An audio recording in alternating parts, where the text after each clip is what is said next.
الصلاۃ والسلام علیک یا سیدی یا رسول اللہ وعلی آلک و اصحابک یا سیدی یا حبیب اللہ۔ رمضان المبارک نزول قرآن کا مہینہ ہے۔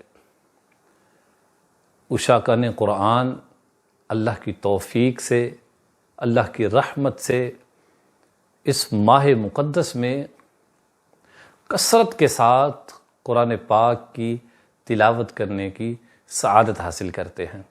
دن ہو، رات ہو، صبح ہو، شام ہو، کثرت کے ساتھ قرآن پاک کی تلاوت کی جاتی ہے۔ تو ایک سوال یہ پوچھا جا رہا ہے کہ کیا عصر کی نماز کے بعد قرآن پاک کی تلاوت کرنا جائز ہے؟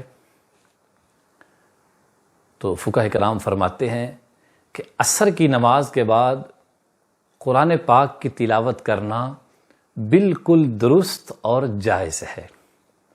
البتہ جو 3 مکروہ اوقات ہیں، یعنی سورج طلوع ہونے کے تقریباً 20 منٹ تک، نصف النہار دوپہر زوال کا وقت، اور سورج غروب ہونے سے تقریباً 20 منٹ پہلے، یہ 3 اوقات جو مکروہ اوقات کہلاتے ہیں، ان میں جو نماز پڑھنا ہے یہ منع کیا گیا ہے۔ البتہ اگر کسی کی اس وقت کی، اس دن کی عصر کی نماز رہتی ہے تو وہ آخری 20 منٹ میں عصر کی نماز ادا کر سکتا ہے۔ اس کے علاوہ ان 3 اوقات میں نماز پڑھنا منع کیا گیا ہے۔ رد المحتار، جس کو فتاوی شامی کہتے ہیں، یہ عربی کی کتاب میرے ہاتھ میں ہے، جلد نمبر 2 صفحہ 44۔ ان اوقات میں، ان 3 اوقات میں قرآن پاک کی تلاوت کے بارے میں لکھتے ہیں کہ الصلاۃ فیہا علی النبی صلی اللہ تعالی علیہ وآلہ وسلم افضل من قراءۃ القرآن۔ کہتے ہیں کہ یہ جو 3 اوقات مکروہ ہیں، ان میں بہتر یہ ہے کہ قرآن کی تلاوت موقوف کر دی جائے اور ذکر و درود میں پیارے آقا صلی اللہ تعالی علیہ وآلہ وسلم کی ذات مبارکہ پر درود پاک پڑھا جائے، یہ بہتر ہے، یہ افضل ہے۔ اس کی وجہ ارشاد فرماتے ہیں کہ لِأَنَّهَا مِنْ أَرْكَانِ الصَّلَاةِ، چونکہ نماز ان اوقات میں منع ہے، تو جو قراءت ہے، قرآن کی تلاوت ہے، یہ نماز کا ایک اہم رکن ہے۔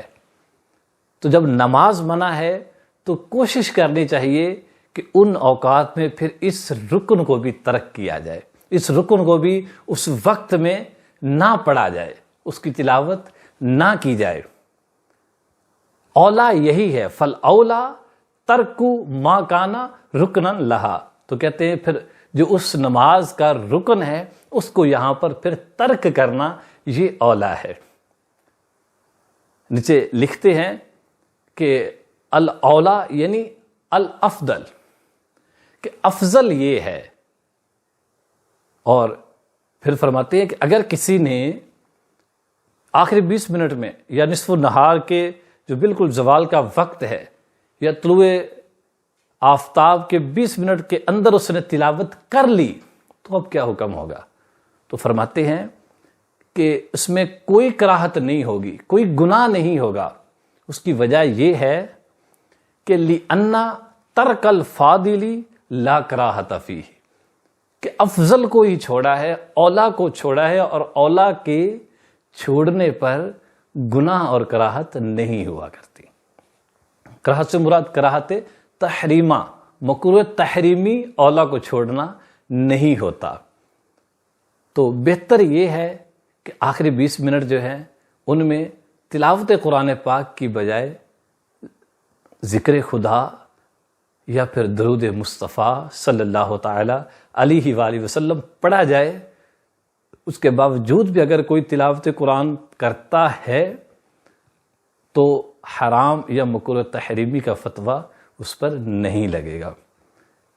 اللہ ہمیں زیادہ سے زیادہ قرآن کی تلاوت کا شوق اور جذبہ نصیب فرمائے۔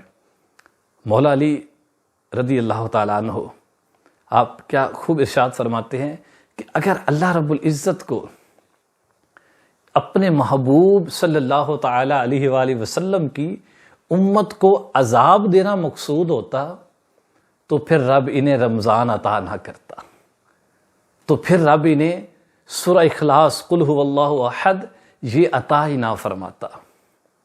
ڈر تھا کہ عصیاں کی سزا اب ہوگی یا روز جزا، دی ان کی رحمت نے صدا، یہ بھی نہیں وہ بھی نہیں۔ اللہ ہمیں عمل کی توفیق عطا فرمائے۔